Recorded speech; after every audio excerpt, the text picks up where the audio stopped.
राजूपाल हत्याकांड में फंसे माफिया अतीक अहमद की मुश्किलें बढ़ सकती है। हाईकोर्ट ने आदेश दिया है कि मामले में 2 महीने के बीच फैसला सुनाया जाए। विधायक की 2005 में हत्या कर दी गई, जिसके बाद अभी तक मामला कोर्ट में उलझा हुआ है।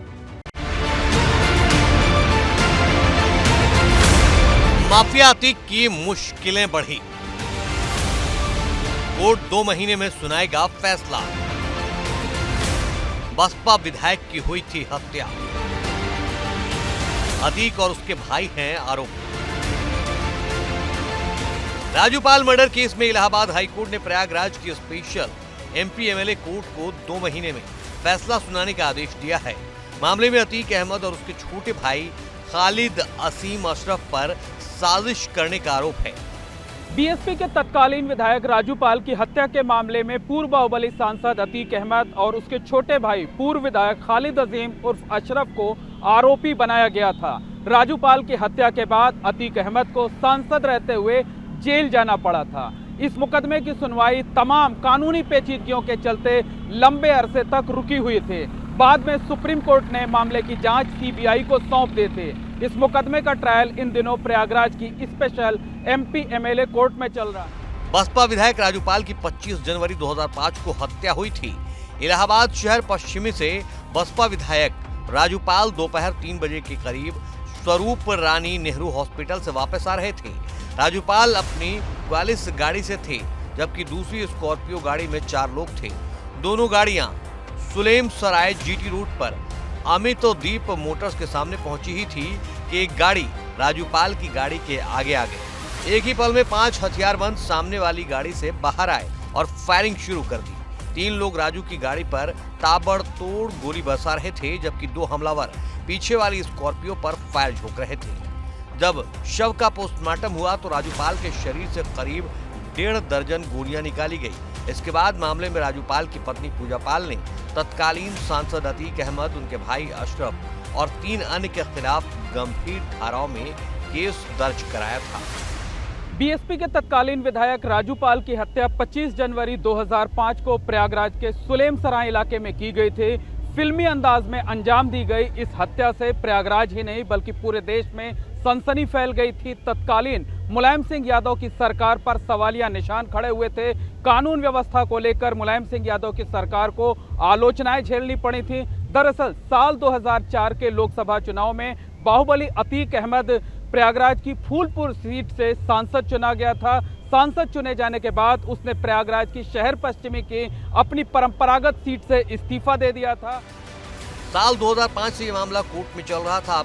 हाई कोर्ट के आदेश के बाद एमपी एमएलए कोर्ट का फैसला अतीक की मुश्किलें बढ़ा सकता है। इलाहाबाद हाई कोर्ट ने स्पेशल एमपी एमएलए कोर्ट को निर्देश दिया है कि वो 2 महीने में इस मुकदमे की सुनवाई पूरी कर अपना फैसला सुनाए। इसी वजह से कहा जा रहा है कि अतीक अहमद और उसके परिवार की मुश्किलें बढ़नी तय हैं, क्योंकि सीधा आरोप अतीक और उसके परिवार पर है। अगर इस मामले में अतीक अहमद को दोषी करार दिया जाता है तो किसी भी मुकदमे में मिलने वाली उसकी पहली सजा होगी। अतीक अहमद के खिलाफ 100 मुकदमे दर्ज हैं, लेकिन अभी तक उसे किसी भी आपराधिक मामले में दोषी करार नहीं दिया गया है। आगरा में खनन माफिया पर काबू करने के दावों का सच रात के अंधेरे में कैद हो गया है। अवैध खनन से जुड़ी तस्वीरें सामने आने के बाद हड़कंप मचा है। कुछ दिन पहले अवैध खनन से जुड़ी तस्वीरें सामने आई थी तो पुलिस ने कई बड़े दावे किए थे। ये तस्वीर आगरा में खनन माफिया पर रोक लगाने के पुलिस के दावों का सच दिखाती है। रात के समय खुलेआम खनन माफिया मिट्टी का अवैध खनन कर रहे हैं और पुलिस नकेल लगाने में नाकाम साबित हो रही है। खनन माफिया एक बार फिर से आगरा पुलिस को चुनौती दे रहे हैं। आगरा के कई सारे ग्रामीण क्षेत्रों में लगातार खनन और खनन के अवैध परिवहन के वीडियो वायरल हो रहे हैं। ताज़ा जो वीडियो है वो थाना पनाट क्षेत्र के नाहर सिंह पुरा का बताया जा रहा है। जॉइंट टीम्स तो बनाई ही जाएंगी, लेकिन जहां भी इमरजेंट सिचुएशन है, क्योंकि माइनिंग डिपार्टमेंट का मेन पहले एनफोर्समेंट डिपार्टमेंट इसका माइनिंग डिपार्टमेंट है, तो माइनिंग डिपार्टमेंट और मजिस्ट्रेट्स के साथ पुलिस फोर्स उपलब्ध करवाना वो हमारा प्राइम दायित्व है। लेकिन जब भी कभी इस तरह की घटना होती है उसमें हमारी पुलिस खुद भी इमीडिएटली एक्ट करती है।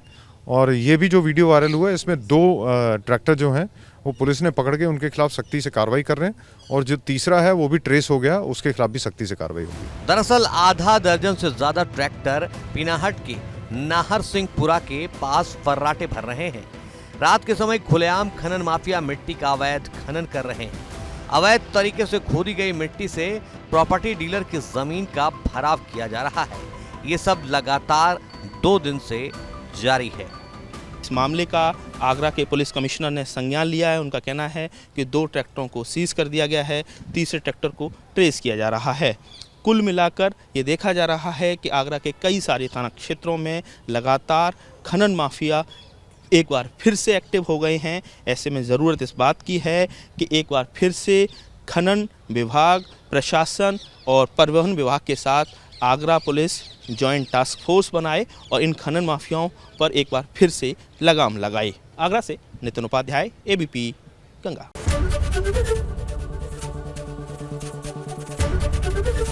ABP गंगा, खबर आपकी, जुबान आपकी।